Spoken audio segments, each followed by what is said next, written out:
Hello everyone, how are you guys doing today? Welcome back to another episode reaction to Bleach, 1000 Year Blood War. This is Haarute, my name is Matt. Hello, what's up?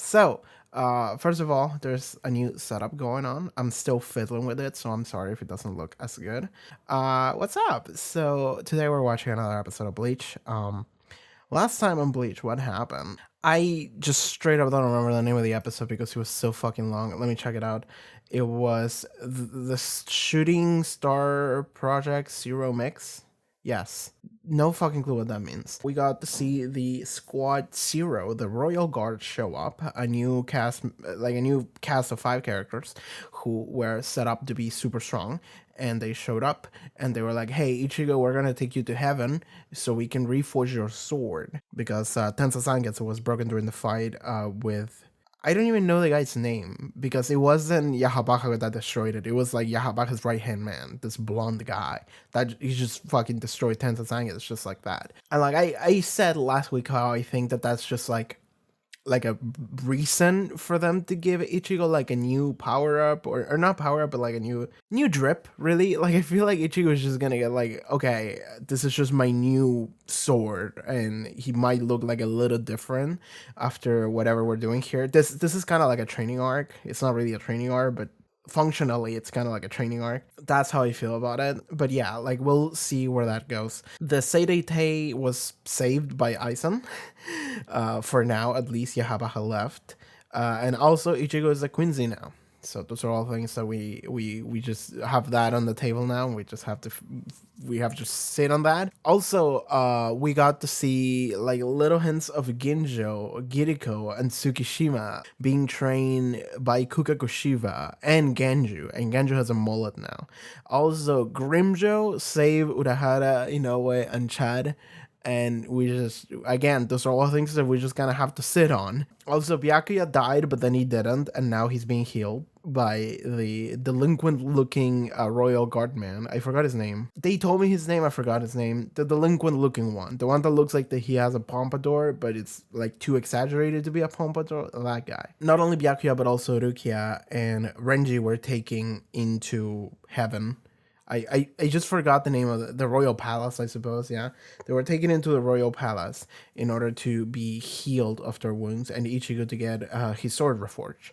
This is interesting to me because 1000 Year Blood War has 12 episodes, 13 actually, I just checked. By the way, sorry if I'm not looking at the camera because the camera is in a different position than my screen now. It has like a different angle, and now sometimes I just get distracted looking at the screen and I'm talking to you guys, so I shouldn't do that, but sorry. It's interesting to me that 1000 Year Blood War has 13 episodes because we're right now in episode 8, and I feel like we just went through the shit.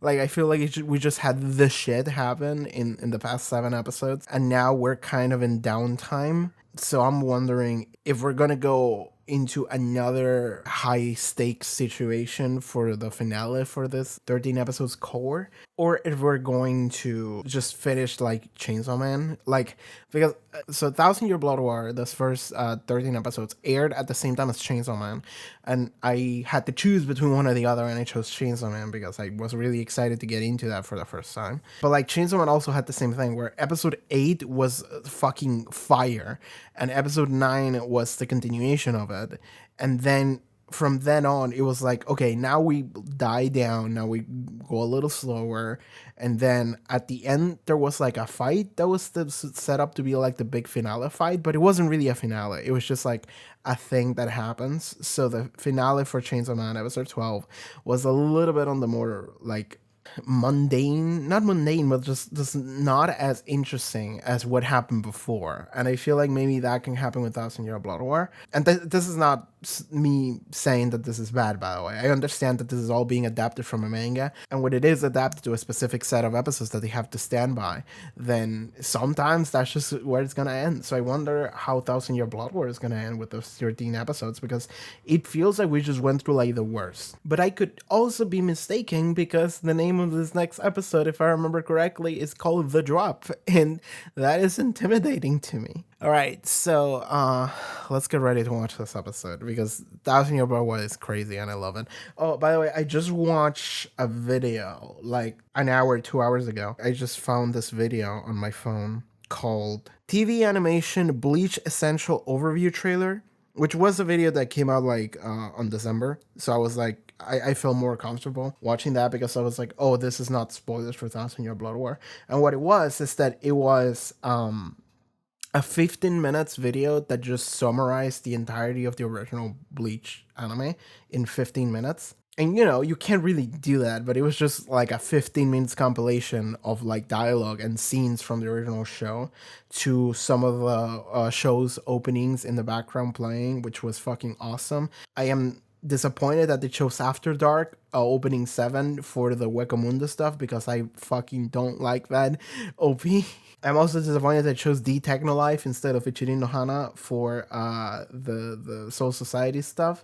I much love Ichirin no Hana, but it's fine. It was a good video. And really, it's just all stuff that I already know. But it was just fun to see all of that just really quickly. I also just watched like a couple reaction videos for some of the first like 20 episodes of the original show that just came across my desk on YouTube, and I was like, yeah, I'll watch the first like 20 episodes of Bleach again. So that was fun. So yeah, Bleach is just in my head a lot. I'm excited to finish this now. Patreon, check out the Patreon, link in the description below, pop up on screen. You can support the channel and watch the next 2 episode reactions already to Bleach Thousand Year Blood War, as well as full-length reactions if you're into that. All right, let us begin. So Bleach Thousand Year Blood War, episode 9. Let's go. Appointing Shinsuju Kyoraku as head captain and squad 1 captain. Oh shit, okay. That's what I said last episode, actually. I mean, it makes sense. Like, last episode, he was the one that was like, alright, everyone chill the fuck down. Even though he was the most emotional about the head captain being gone, which I really like. Oh, food. Oh, she's the cook. What's that, man? Okay. So he just has servants, I guess.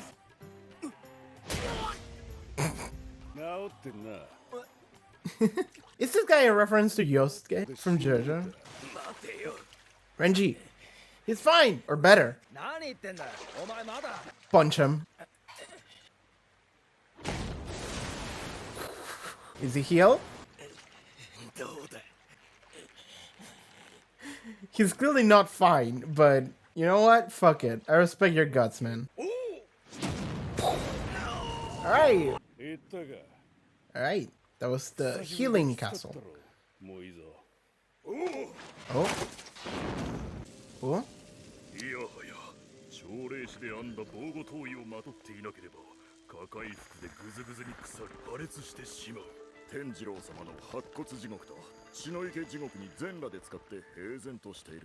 Oh, people usually can't do that. They're just strong enough.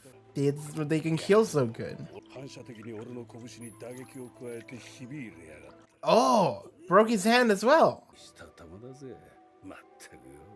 That kid's really some main protagonist. Okay.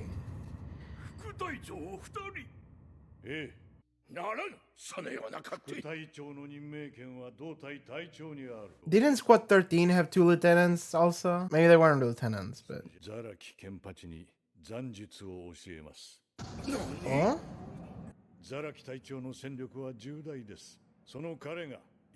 So we gotta teach him how to use his fucking sword?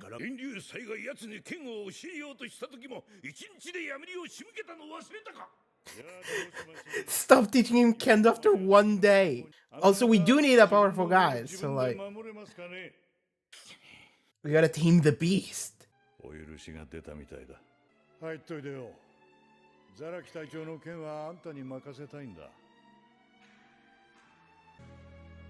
Unohana?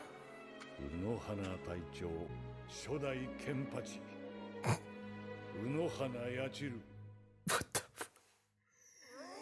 Right, Kenpachi's a title, isn't it?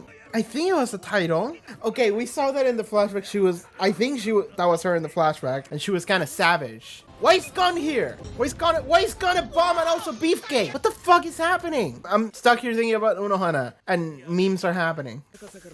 Okay, he deflated. We're fine.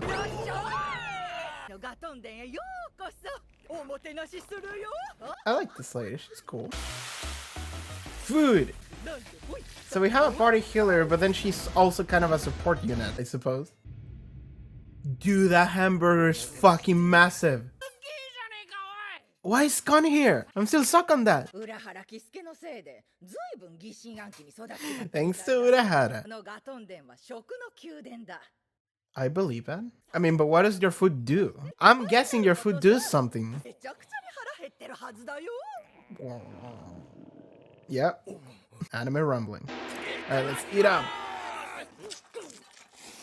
I would have asked more questions, but I would still probably just eat up. I bet that shit's fucking delicious. That's also like this episode of JoJo. Weird stuff mixed in. But it's fucking delicious. Yeah. Again, it's like that episode of JoJo.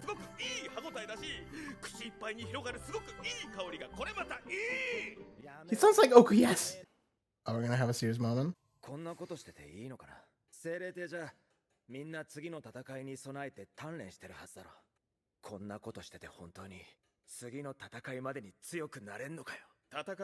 That's also true.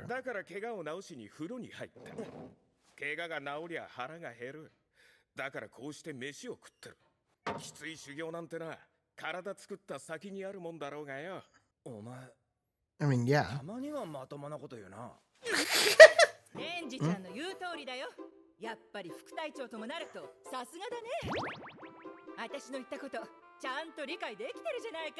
Lady, what? I mean, Taiku is just Ra's only hot character, so like.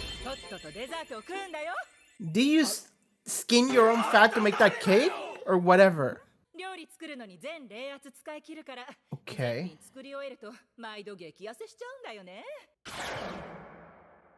Kirio Hikifune. Okay. I like her, she's cool. Also, I knew that the punchline was gonna be like, who are you? So I like...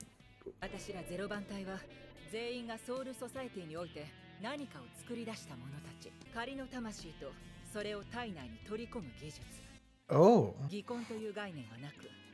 Okay. Okay. Can't exist because of you.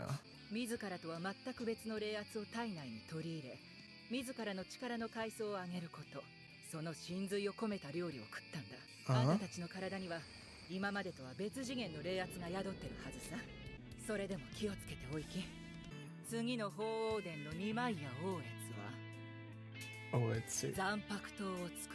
Whoa! So they were created. Damn, okay. What's up? I want to get to know that fella. Oof. Ooh, it looks like shit. Oh, man. That's rough to look at. Are we going through a KENPACHI training arc? KENPACHI v KENPACHI? Oh, boy. What the fuck's gonna happen? I'm gonna shut up. I just want to watch this.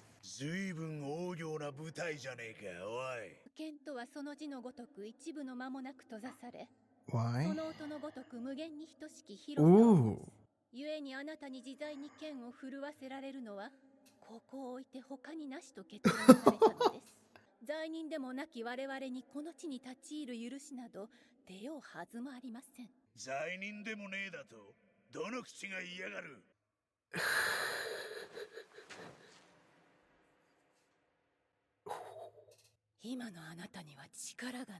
Oh my god, that's so cool.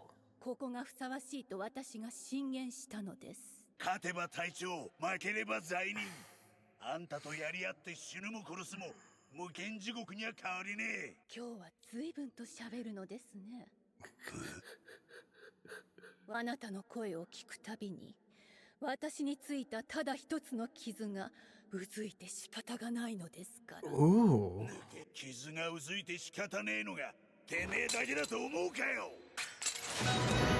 Oh. 卯の花や散る史上最強と言われる初代13体その中で11番隊隊長を務め Oh, she was Squad 11 captain and created what Squad 11 would eventually become into. ソウルソサイティ史上空前絶後の大役人天下無数にあるあらゆる流派、そして She was the あらゆ most る notorious 刃の流れは criminal. 我が手にありと Oh my 自ら god. 名付けた名をヤチール。ずるい言い方してごめんよ。ザラキ隊長とあんたがひとたび刃を交えれば You're all just gonna become beasts. どちらか死ぬしかないってことは僕も分かってたはずなのに。 Is that it? Okay. To Isane. Oh my god. And he left this eye patch behind. ケンちゃん Okay, sure.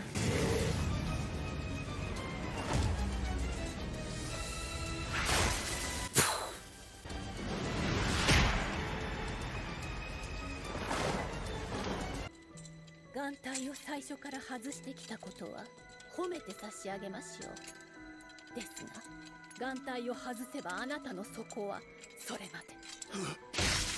You're gonna have to get a sword. You can't just swing. 弱い。 Oh. 片手で刀を振るう者がもう片方の手で何もしないとは。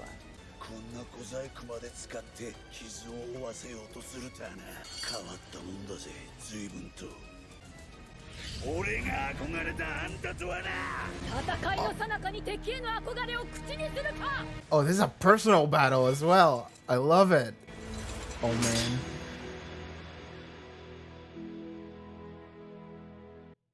私は何も変わってはいませんよ。ただかつてあなたと戦った時にはその小細工を使う余裕すらなかったというだけのこと。俺が弱くなったって言いてえのか。俺はあんたに憧れた。何を切っても同じだった。つまらねえ。暗闇で一人剣を振るのと何も変わらなかった。 But then you fought each あ other. んたと戦って初めて恐怖した。初めて戦いを楽しいと感じた。あんたのように戦いてえと思った。あんたに勝てずに俺はここで死ぬのかよ。 Oh, that's so cool.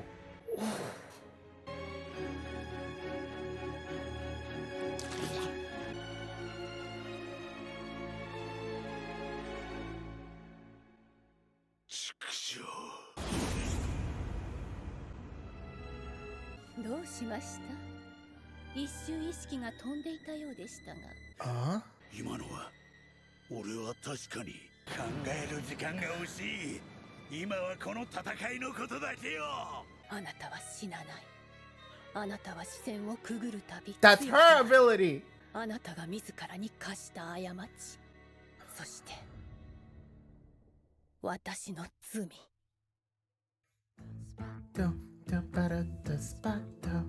I don't know what just happened. We've seen her ability before, but I'm not entirely sure how it works. Maybe her healing is just rewinding time. It's like Josuke. Again, Josuke bringing it again. Like maybe it just restored something backwards to what it once was. Man, that's so cool. I love Unohana. I'm gonna keep calling her Unohana. God, I'm so glad that they like give you like little bits of like she was a badass back in the day, and they didn't even mention it, but they like alluded to it a little bit. Like previous episode, you had the Pompadour guy again. He literally looked at her and he was like, "Healing is not the one thing you should be doing right now." And I was like, "What did that mean? What did you mean by that?" Next episode. 戦いこそすべて。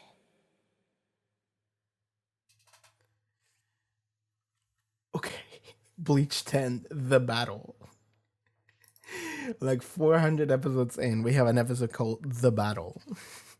And that was so cool too. She was just like, battle is everything. Unohana might die next episode. Like the way I feel about it's like, okay, so we have these characters just being like, I'm sorry, but one of you is gonna have to die.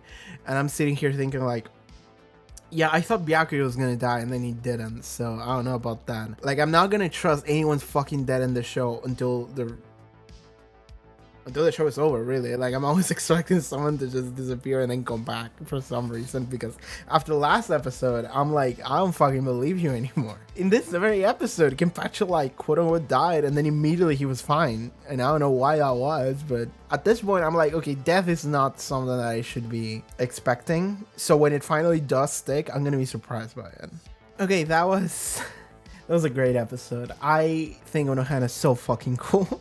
Again, Unohana, I mentioned this before, and I mentioned it many times before, but Unohana is the one captain that I always felt like we never really got to see her full potential. Like, she never really did anything other than like, hey, here's some healing, and that's it. And you can say like, okay, well, she's just the healer, so she's not gonna do anything. But I'm like, no, she can probably fight, and this comes in and tells me that yes, in fact, she can fight. And when they showed me in the previous flashback a couple episodes ago that she was there and she was part of the original Gote 13, which were all considered beasts and incredibly powerful by Yahabaha, I'm sitting here thinking like, okay, but that means that then she is like incredibly powerful and we just don't see her fight ever. And like, it makes sense that if she can heal people, then she should be a more valuable person to keep around rather than someone to send in on the front lines. But also, I don't know what the fuck she can do. I don't know what her abilities are. Let me watch the end of this episode again, because it really seemed like she looped Saraki back in time. Hold on. I noticed something important. I see it. I'm thinking it's her ability, not only because of the dialogue, but because she has the blood drops on her face, like here and here. She didn't have that before. And when she is killing him, he spits blood and it falls on her face in very slow motion. And then when Saraki goes back and he's like, wait, what happened? She still has the blood droplets on her face. So I don't know what the fuck she just did, but she did something. What does she say? Saraki KENPACHI, you will not die. Each time you're on the verge of death, you grow stronger. That is the flaw that you put upon yourself. And it is also my sin. What does that mean? My sin. Like, something I'm thinking about is like maybe the reason why she's so strong is because like her ability is one where as long as you're fighting her, you're never gonna die. She's not gonna kill you. I mean, maybe she could, but she won't. Like, her ability is one where you fucking what the fuck? Because it's not a time loop. It's not going backwards in time because she still has the blood droplets on her face. Sorry, I'm a big fan of time travel, so I always try to sneak in time travel any way I can. But it doesn't seem like it is. But maybe it's time travel for the person who gets hit by the sword, right? Like, that person goes backwards in time like a couple seconds. Like, that's her ability. And maybe what she refers to when she says her sin is because the reason why she's so strong is because she fought people that didn't even get the joy of like dying, right? Like, she fought people and then she locked in combat with them until she was satisfied, which, like, I don't know, she might have fought like some guy for like 5 months straight, you know? Like, they are fighting and this guy just keeps dying and she keeps not letting him die. And then that guy, because he's forced to keep fighting, he keeps growing stronger. And she keeps growing stronger as well. And like, maybe that's her sin. The fact that she has tortured so many people by not even giving them the release of death and just forcing them to die over and over again. Like that, maybe? I don't know the mechanics of her sword. That's one thing that I'm thinking about right now. Like, I think that oh god, I don't remember what the fuck Unohana could do. Like, I remember in Soul Society, she had like a whale that she summoned. And that whale like swallowed people and it healed you while you were inside of it. I think that that's something she did. And I think that she healed people as well during the battle for Karakura Town. After Ichigo arrived with her. But I don't actually know what we saw her do. I don't remember. And I don't remember if the whale was her Shikai or a Bankai. I don't know what she could do. But like, a thing that I theorized a couple episodes ago when I discovered that she was a savage in the flashback was like, maybe the reason why she's a healer is because Sanpaktos are kind of like a mirror of yourself. So I was thinking like, maybe the reason why hers is healing is because she doesn't want her opponents to ever die, so she keeps bringing them back and healing them back to health so she could keep brutalizing them, because she enjoys just fucking not killing but just destroying people's bodies over and over. Like, she's that much of a sadist, and I thought that would be incredibly cool. And maybe that's what it is, but like, maybe this is the ultimate version of that. Like, maybe this is her Bankai.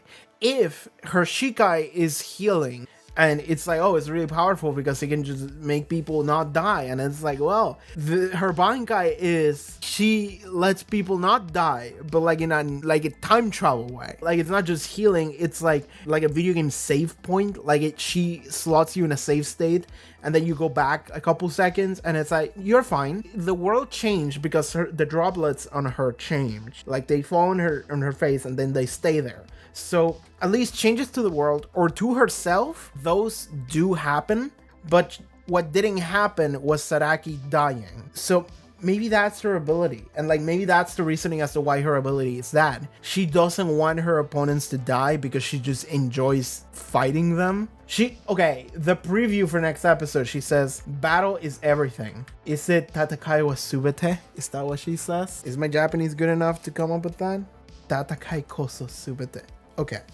Not wa, koso. No fucking clue what koso means. Japanese not good enough. But battle is everything. Like, maybe that's what it is. Shikai heals people so they don't die and the battle can keep going. Bankai, she time travels you backwards in time so you keep fighting her, but your memories are still the same. So it's like Steins Gate time travel.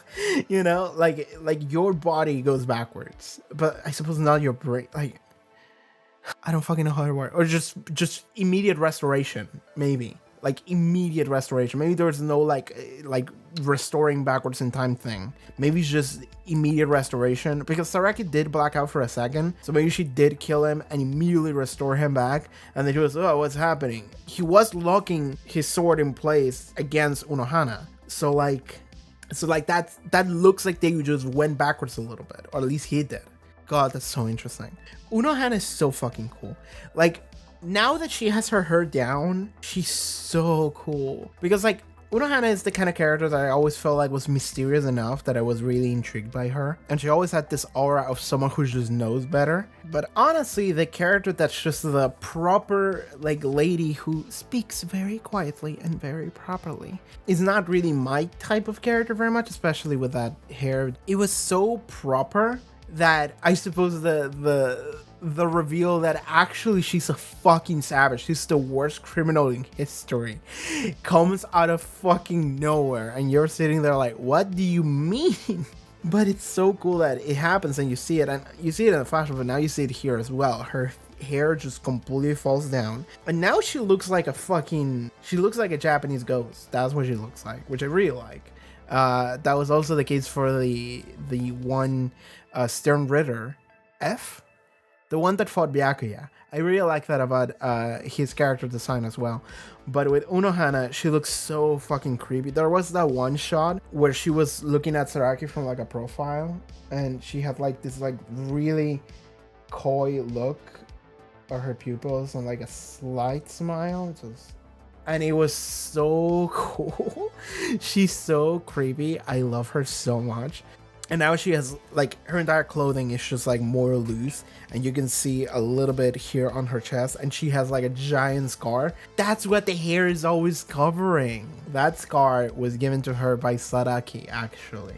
And we get to see that they have a history together, and I'm like, that's not something I expected. And now I wonder, people in the comments, if anyone is listening to this, maybe I'm talking to the air, but if anyone's listening to this and you know, let me know if there was ever any kind of like hint, because I don't remember in the original show or manga in the past where Saraki talks to Unohana or like refers to Unohana in some way, like he knows her, like he knows her real self in some level, because they clearly have a history. And like it's great how he explains that like she was such a savage, and she was the first person that ever made him feel like the joy of battle, because he felt fear for the first time, because like Saraki is just such a beast that he never really felt challenged during a battle until he met her, and then she fucked his shit up and he was like fuck, and that was the thing that carried him forever.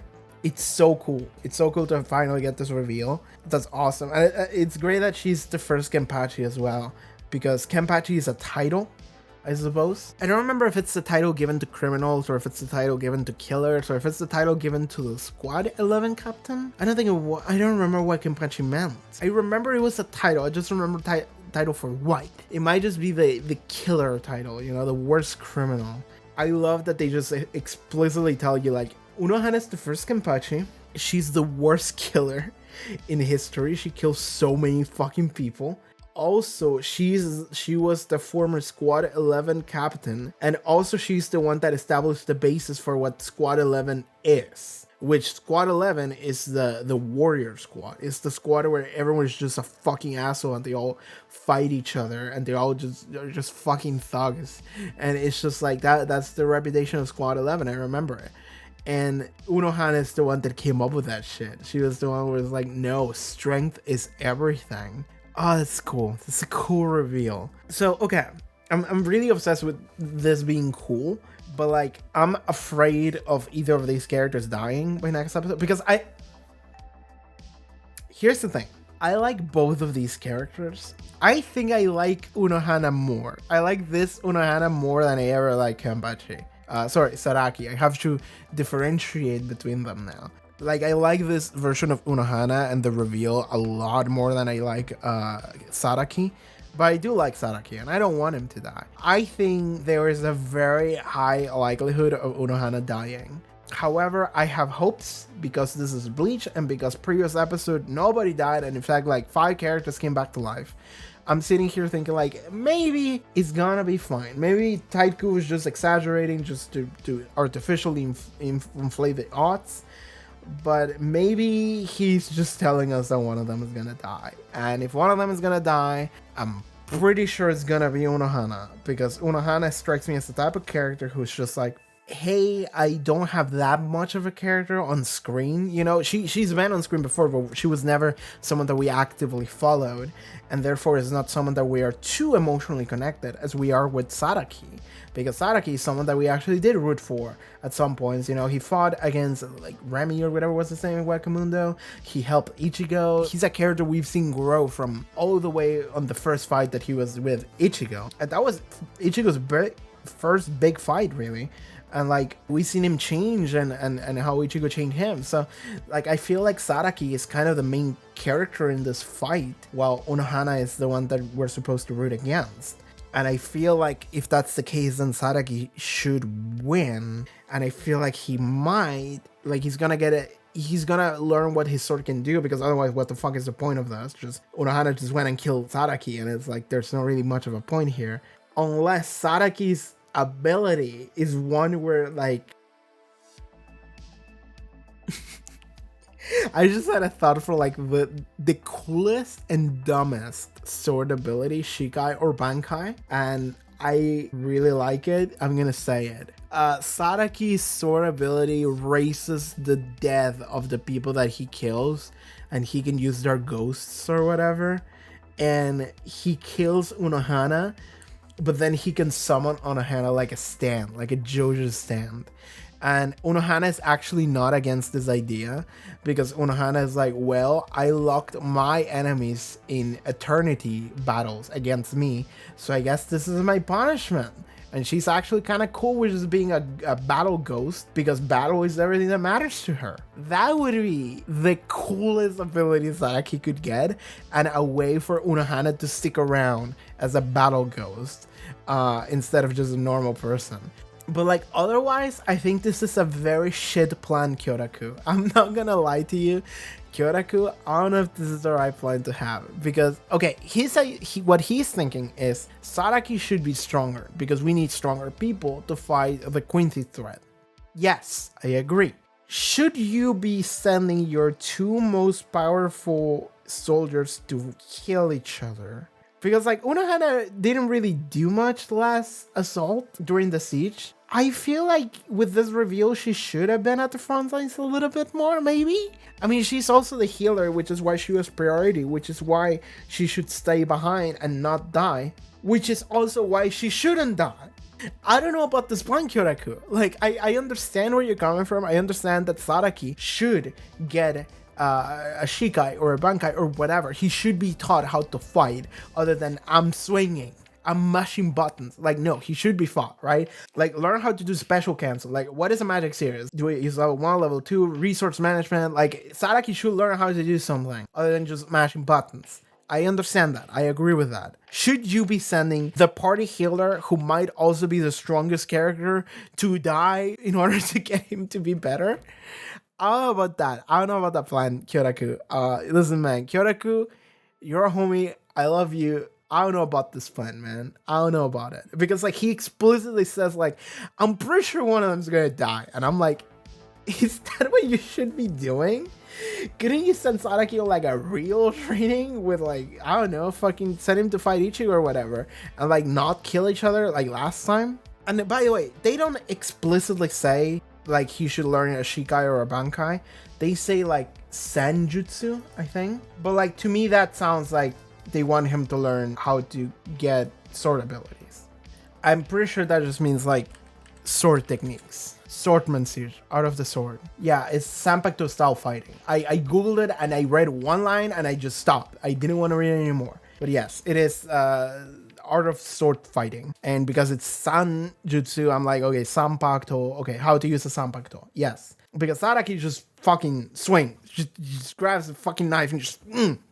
No. He should actually learn how to use his fucking Sanpakto. I understand that he would be a fucking beast if you learn how to. And that's something we should do. However, I don't know if losing Unohana to do that would work, my man. I don't know if that's the brightest idea. I know that plot-wise, like if that happens plot-wise, it would eventually like make sense and actually be a good asset that Saraki is so powerful now. But I don't know if like that is a good decision, Kyoraku. Anyway, Kyoraku is Squad 1 captain, head captain. That makes sense to me. Like, even last week I said it, I was like, if we have to choose a new head captain, I would nominate Kyoraku, because we did have that one scene where everyone's just freaking out and Kyoraku's like, alright, everyone shut up. The old man will be fucking pissed at us if we saw us right now. We need to fucking get our shit together. And I like that we, the audience, know that he's the most hurt over the loss of the captain. So the fact that he's able to do that shows that that guy is like incredibly, he's keeping it together more than anyone. And that shows like a pretty good amount of leadership. So like, I like that Kyoraku was chosen, and I feel like everyone agree with that. So, okay, that's cool. Kyoraku is now the head captain. We don't know what Kyoraku's Bankai does, do we? I don't remember the name of Kyoraku's Shikai. It was like, I feel like there was like a basho in some place in the name.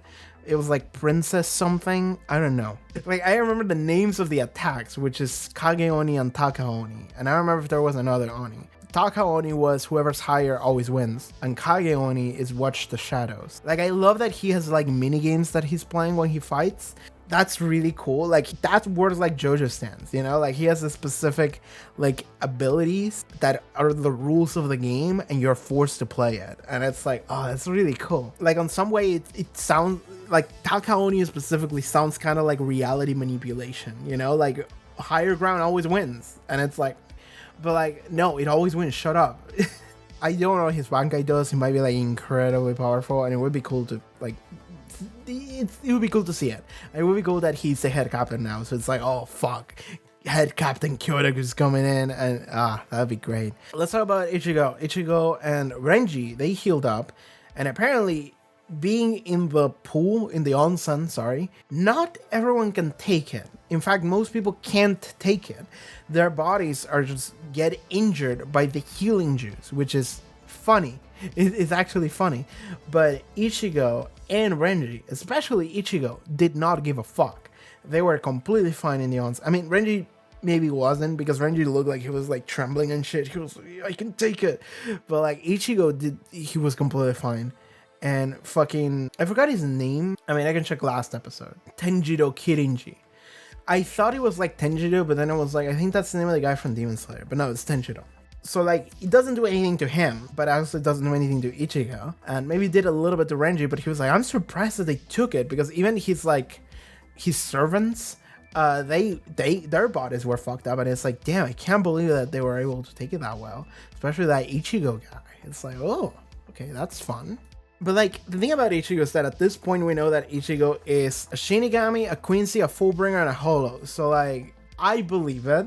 And especially because I was watching, I mentioned it at the beginning of the video, I was watching like a couple of reaction videos to the first like 20 episodes of the original Bleach anime.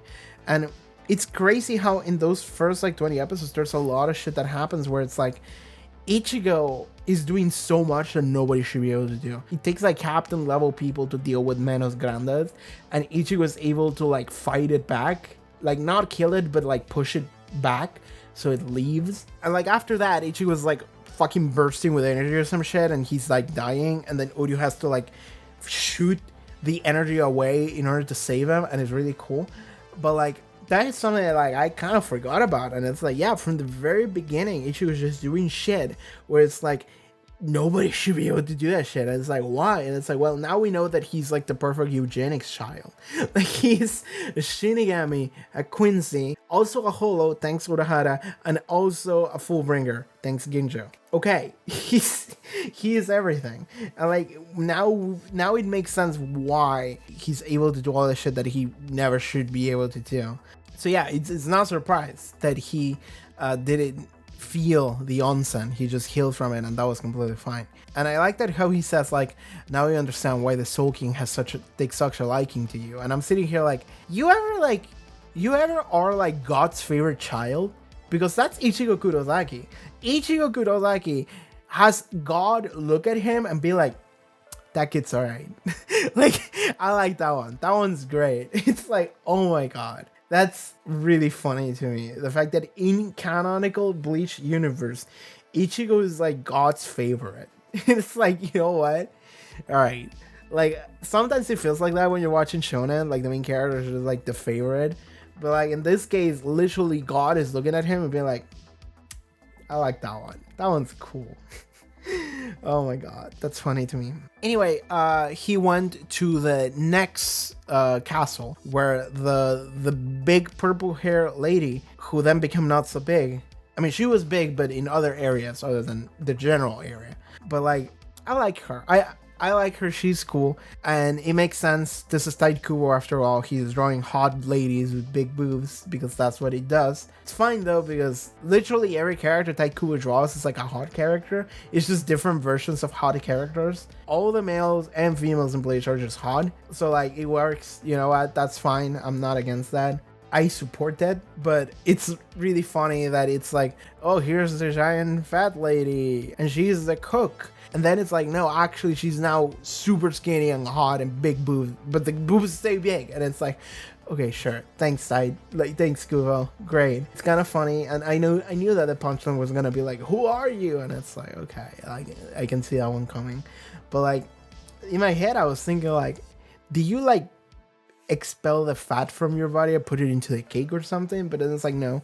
What she did is that she burns up calories by using her Reiatsu, which is okay. If that is something you can do, which you can, it's not theoretical. It's real because she does that. It means that what we should be doing is have her teach everyone how to do that, and then fat everyone the fuck up, which is I suppose what she's doing here. And then everyone goes into battle, and everyone's a big boy, and then they do the Choji thing from Naruto. Choji has the pill that like when he eats it, he like immediately burns all the calories of his body and he becomes like a Super Saiyan, and then he dies, but he doesn't really die because Kishimoto was a coward. That she should just teach everyone how to do that, and then get everyone fat as fuck, and then we go and fight Yahabaha, and then we all just go Super Saiyan when we burn our fat. And that's it. That's how we do it. That's how we win. That's how we win the 1,000-year Blood War. Maybe that's what she's doing, actually. But Ichigo and Renji weren't fat because we can't have our main characters be fat, you know? But like maybe that's what she actually did functionally with the food that she was giving them. I don't know. But it sounds like she was recovering them. And she also explains that like she infused them with like some kind of reiatsu, so maybe that's what it was. I don't know. We'll see. She should have taught him the fat burning technique though. That would be fun to have. Anyway, they're going next to the next castle, where I don't remember the name of this guy, but it's the guy with the glasses and the cool like mohawk afro hair. And she explains that guy created the Sanpaktos. Next palace is totally unpredictable. Hoden, where Oetsu Nimaiya resides. He's the man who created the Sanpakto. Alright. That's fun. I'm excited for that. And I like that she also explains that everybody in the Royal Guard, all 5 of them, they created something. Like they're part of the history of the Soul Society. They created something, and that's how they are allowed to get into God's Palace. Because there are people that are incredibly exceptional, and they actively created something that is like so incredibly useful to the world of Bleach. You know, things that we're all used to. I guess this guy created healing. You know, Tenjiro, maybe he created healing. That's the thing that didn't exist before this man. I don't know what he created. Or maybe he created onsens. I don't know. That's a concept that's pretty well known in Japanese history. He created onsens. They were like, you know what? That guy's alright. He created something really cool. I hear onsens are really good. So maybe God was like, you know what? That guy gained a place in heaven. Get him in. This lady created artificial souls, which is what Kon is. And also those 3 little guys that we got in the Bound arc that they stayed for the rest of the original Bleach anime run. And then they disappear forever now in Tanzanian Blood War. We're never gonna see them again. But I really like them, actually. There was the girl who was a bird. And then there was the cool ninja man who was like a green dancer man. And then there was the old man who was like a bag. So she created those. And those were things that have been in the Bleach universe since like literally the beginning, since like episode like 4 or something like that. So these are all things that like you know already. Now you see the people who made them, and it's like, oh, cool, that builds them up. It's like, oh, these are really legendary characters that you never knew about, but they are there right from the beginning. So I'm guessing that next floor is where Ichigo is going to forge a new sword, because this is the guy who created Sanpakto. So he's going to have some kind of training or something where Ichigo is going to end up forging a new sword. Because the thing about Sanpaktos is that they come from you as well. Like, it's not like, oh, I'm going to make you a new sword. On some level, maybe, but it has to be your sword. So let's see how this goes. But this is the man who created them, so he should know. He should know how they work better than anyone. So I already talked at length about KENPACHI and KENPACHI. I do like how Sadaki, like, he starts crying as he's about to get killed, and then he is killed. He's like, I'm going to die here without beating you. That's cool. It's cool because like the fact that he's crying is he's not crying at the fact that he's about to die. He's crying at the fact that his life goal is almost just beating her, which he never did. And he's like, that's the one thing I want to do. That's the one thing I want to accomplish in life. And he considers his life a failure if he doesn't do that. So I like that he's crying when he does that. That's really cool. It's crazy to see Sadaki cry. So like when I saw that, I was like, fucking wild. So that's really cool. I want to say, I don't remember this. I don't remember exactly, but I vaguely remember that I think in Wekamundo, after he beat Remy or something, or whatever the fuck his name was, Spada number 10, who was 0, for some reason, and he fought alongside Byakuya, I think. I think there was like a scene that I remember, or maybe it was after each, maybe it was many scenes, where he just like looks at his sword, and he like tries to like hear its name or something, and like nothing happened. But it's this thing where like he's thinking about, like, my sword is the one thing that I always have with me. Maybe I should get to know it. Like, he's thinking about it. So it's really cool that finally we're doing this. I like this idea of KENPACHI, of Sadaki, sorry, trying to figure out anything else about his sword, or himself really, on some level. I love everything about Unohana right now. This is one of my favorite like Bleach reveals. The fact that Unohana is a badass and a beast and a serial killer, and she's the coolest actually, and she's a fucking psychopath, and I love her. And she has to come with the new design. She has to, because like her previous design was like, oh, she's the proper lady, and now this time, the moment where she turns around and you see her hair is down and she has this like really coy, vaguely a smile, and she looks incredibly eerie and creepy. The way her eyes look, she has like what I like to call the psychopath stare. Okay, you have normal eyes and then you have psychopath eyes, which is like half open, half closed, zero expression. She has that, and she turns around, and the moment you see her new quote unquote redesign, her entire cadence changes. Like the voice actors just start speaking differently, and it's like, oh, that's good. It's good shit. I like that. I like that a lot. I like everything about what we're doing with Unohana here. Next episode is gonna be it's gonna be wild. Okay. This is what I think might happen. Next episode, we're gonna get, because we have 3 episodes left, right? No, 4. Okay, never mind. So next episode is gonna be a fight between Unohana and Zaraki. Then we have 3 more episodes. Then it's gonna be about Ichigo getting his Sanpakuto again, or a new one. And that might go on for like 2 episodes, maybe 1. But then I don't know what we do for the final one. So yeah, I don't know how 1,000 Year Blood War is gonna end. I know this isn't the ending, right? I know there's more coming. In fact, it's coming relatively soon. There was an announcement recently, but I didn't check it out because I don't want to, right? I'm waiting to finish this first before I can know anything about what's coming. But I know it should be coming sometime soon. So I'm excited for that. And I need to finish this before that happens. But I have no idea where this 13 episodes are going to end right now. So, but yeah, that's going to be it for this reaction episode to Bleach. And yeah, thank you so much for tuning in. See you guys next time. And alright everyone, thank you so much for watching this reaction episode to Bleach 1,000 Year Blood War. If you would like to watch the next 2 episode reactions, you can already do so over at the Patreon. Check out the link in the description below. Social media, also the cool stuff that I do. I'll see you guys next time. Take care everybody. Bye bye.